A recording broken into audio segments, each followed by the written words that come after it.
ఇప్పుడే Martin film చూసి వచ్చాను. ఇది వేరే లెవెల్ తలనొప్పి భయ్యా ఈ సినిమా. అమ్మ బాబు ఎంత లౌడ్ ఉందంటే సినిమా ఎవ్రీథింగ్ 100 లోనే పెట్టాలి వాల్యూమ్. నార్మల్ సినిమా నడవద్దు, నడిస్తే ఇంకా జనాలు ఇంకా వేస్ట్ అన్న ఫీలింగ్ వస్తుంది. అసలు super point. First of all వాళ్ళు ఇంటర్వెల్ దాకా ఒక కైండ్ ఆఫ్ పాయింట్ తీసుకెళ్తా ఉంటారు. అది ఎంత బ్యాడ్ గా చూపించినా గానీ మంచి పాయింటే అనిపించింది. ఇంటర్వెల్ ప్రిడిక్ట్ చేసిన ట్విస్ట్, బట్ స్టిల్ ఓకే మంచిగా ఇంట్రెస్టింగ్ అనుకున్నా. తర్వాత దాన్ని తీసుకొచ్చిండు సెకండ్ హాఫ్ లో. నాకు ఇంకా చిరాకు లేచిందయ్యా. అసలు ముఖ్యంగా సినిమాలో బిగ్గెస్ట్ మైనస్ అంటే మాత్రం ధ్రువ్ సర్జా పర్ఫార్మెన్స్.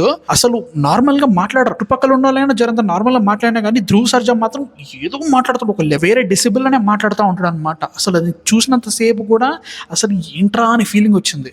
నేను నిజం చెప్తున్నా, ఐ స్వేర్ 5-6 వాకౌట్ అయిపోయారు నిజంగా. ఫస్ట్ హాఫ్ 2 వెళ్ళిపోయారు, సెకండ్ హాఫ్ లో వెళ్ళిపోతూనే ఉన్నారు భయ్య. అప్పుడు ఒకసారి అనుకుంటా. నేను క్లైమాక్స్ లో నేను వచ్చేసిన, ఇంకా నా వల్ల కాలేదు. అమ్మో బాబాయ్ దారుణం ఉందంటే. ఇన్ టర్మ్స్ ఆఫ్ సౌండ్ నేను సేమ్ థియేటర్లో ఇప్పుడే విశ్వం చూసొచ్చా, సేమ్ స్క్రీన్ లో మళ్ళీ మార్టిన్ చూస్తుంటే నా వల్ల కావట్లేదు. ఆ లెవెల్ లౌడ్నెస్ ఉంది. Everything is loud. ఆ సెకండ్ హాఫ్ లో వాడి ఇచ్చే ఎక్స్ప్లెనేషన్ కి ఫస్ట్ హాఫ్ లో జరిగిన దానికి అసలు టైం లైన్స్ ఎక్కడెక్కడైతున్నాయి, ఎవరు ఏమి అర్థం కాదనమాట.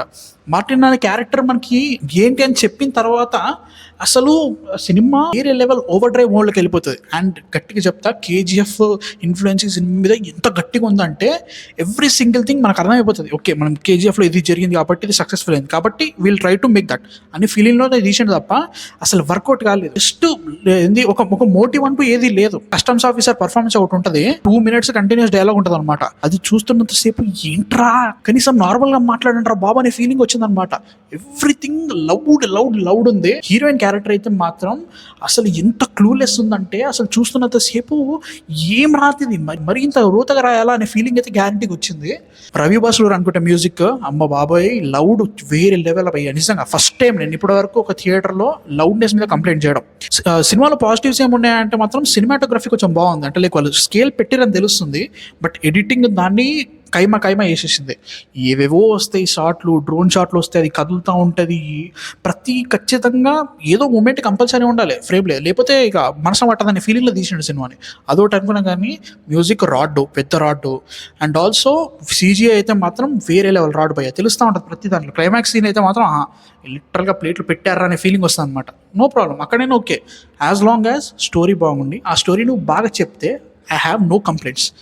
తీసుకున్న పాయింట్ ఓకే, మంచిగా ఇంట్రెస్టింగ్ పాయింటే ఉంది.